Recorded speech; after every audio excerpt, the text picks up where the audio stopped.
વડોદરા શહેરના માંજલપુર વિસ્તારમાં આવેલા અંબે સ્કૂલ ખાતે સેલ્ફ ડિફેન્સ કરાટે ક્લાસીસ એટલે જયેશ શિતોરિયુ કરાટે ફેડરેશન ઇન્ડિયાની માંજલપુર ખાતે બીજી અને વડોદરા ખાતે 12મી બ્રાન્ચનો શુભારંભ કરવામાં આવ્યો। આજના યુગમાં જ્યાં યુવા પેઢી બાળકોથી લઈને યુવાનો સુધી મોબાઈલ ફોનમાં વ્યસ્ત રહે છે, જેની અસર તેઓના શારીરિક અને માનસિક સ્વાસ્થ્ય પર પડે છે। આજના સમયની તાતી જરૂરિયાત એટલે શારીરિક અને માનસિક સ્વસ્થતા સાથે જ શિસ્ત અને સેલ્ફ ડિફેન્સ એટલે કે આત્મરક્ષા એ ખૂબ જ જરૂરી બની છે। આપણા દેશના વડાપ્રધાન નરેન્દ્ર મોદી પણ સ્વાસ્થ્ય, શિસ્ત અને સ્વરક્ષણ પર ભાર મૂકી એક મુહિમ ચલાવી રહ્યા છે। ત્યારે અત્યારના સમયમાં ત્રણેય બાબતો જેમાં શારીરિક અને માનસિક સ્વાસ્થ્ય, શિસ્ત અને ખાસ કરીને સ્વરક્ષણની તાલીમ એ એકમાત્ર કરાટે થકી જ મળી શકે છે।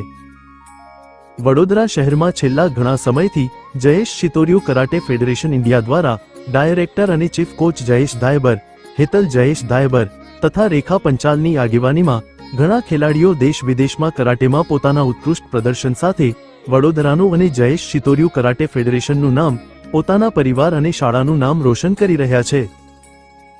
માંજલપુર વિસ્તારમાં આવેલા જય અંબે સ્કૂલ ખાતે સેલ્ફ ડિફેન્સ કરાટે ક્લાસ એટલે જયેશ શિતોરિયુ કરાટે ફેડરેશન ઇન્ડિયાની બીજી અને વડોદરાની 12મી બ્રાન્ચનો શુભારંભ કરવામાં આવ્યો હતો।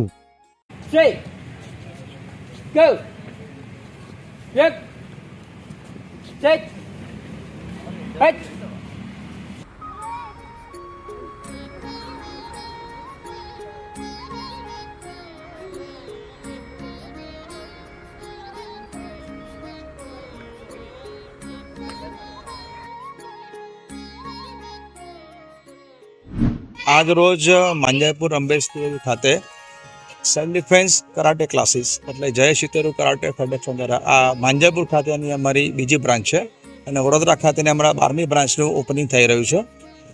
આસપાસના વિસ્તારને ધ્યાનમાં રાખીને અહીંના લોકોની બહુ ડિમાન્ડ હતી કે તમે પણ આ વિસ્તારમાં આવીને કરાટે સેલ્ફ ડિફેન્સ અમારા યુવક અને યુવતીઓને બાળકોને શીખવાડો। તો આજ રોજ આપણે અંબે સ્કૂલ ખાતે અમારી 12મી બ્રાન્ચનું ઓપનિંગ આપવામાં આવેલ છે। તો સ્કૂલ તરફથી અને સ્કૂલના ડાયરેક્ટર જે અમારા અમિતભાઈ શાહ સર છે તેમને ખૂબ જ સારી રીતે સહયોગ આપીને અમને આ જગ્યા ફાળવી છે, તેમના માટે હું ખૂબ ખૂબ આભારી છું। ખાસ કરીને જોઈએ કે આજનો જે માહોલ છે કે વિદ્યાર્થીઓ, નાના નાના બાળકો મોબાઈલ અને લેપટોપમાં રચ્યા પચ્યા હોય છે અને ઘરની બહાર નીકળતા નથી। લગભગ આ પ્રોબ્લેમ આખા સમગ્ર દેશનો છે।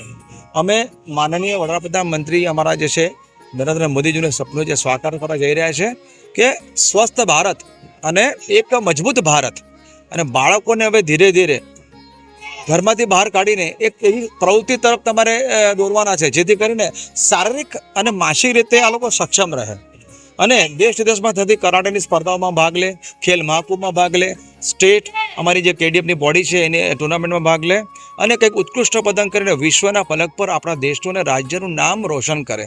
તે હેતુથી અમે આ એક આવી બીજી બ્રાન્ચ જે અહીંના વિસ્તારના છોકરાઓ માટે આજે ઓપનિંગ કરી રહ્યા છે। તો આજ રોજ લગભગ 60-70 વિદ્યાર્થીઓ આજે ભાગ લીધો છે આ પ્રોગ્રામમાં, જે અત્યારે કરાટેની પ્રેક્ટિસ કરી રહ્યા છે। અને આ પ્રોગ્રામ નિમિત્તે અમારા મુખ્ય મહેમાન તરીકે શારદા સ્ટીલ લિમિટેડના નરેશભાઈ પંચાલ ઉપસ્થિત છે, જે બાળકોને તેમજ અમારી સંસ્થાને છેલ્લા 10 વર્ષથી પ્રોત્સાહન આપી રહ્યા છે અને આજે શુભેચ્છા આપવા માટે અહીંયા આવેલ છે, પધારેલ છે। અને સાથે મારા ધર્મપત્ની તેમજ આ એસોસિએશનના ડાયરેક્ટર હેતલ ધાયબર, ઉપરાંત અન્ય ડાયરેક્ટર રેખા પંચાલ, અમારા સાથી મિત્ર શિવ રાજપૂત, જિગ્નેશ મોચી, જે અડીખમ સંસ્થાના સહયોગમાં ઉભા રહ્યો છે। વધુ ન કહેતા હું આટલું કહીશ કે આપ મીડિયા દ્વારા થોડુંક એવી રીતે તમે પણ એવો કરાટેને લગતી પ્રવૃત્તિ માટે પ્રચાર કરો કે બાળકોએ દરેક જણે કરાટેનું શિક્ષણ એક પ્રાથમિક જરૂરિયાત બનાવો અને આજના જમાનામાં કરાટેનું શિક્ષણ એ ખરેખર સૌપ્રથમ પ્રાથમિક જરૂરિયાત છે। આજે ક્યારે પણ કોઈ પણ હાદસો થશે ત્યારે કોઈ પણ સમગ્ર વિસ્તારમાં ક્યારે પણ હાદસો કઈ બી થશે છોકરીઓ જોડે કે અન્ય છોકરાઓ જોડે, આપણે શીખેલા હોઈશું તો આપણી પાસે કરાટે શીખેલા હોઈશું તો આપણી પાસે આત્મવિશ્વાસ જેને કહેવાય સ્વસ્થ મસ્તક અને સ્વસ્થ શરીર, અને આપણે જે કહીએ છીએ કે આપણા હાથ એક મહાન શસ્ત્ર છે અને શસ્ત્ર ચલાવવા માટેની તાલીમ લેવી પડે અને એ તાલીમનું નામ છે જ કરાટે।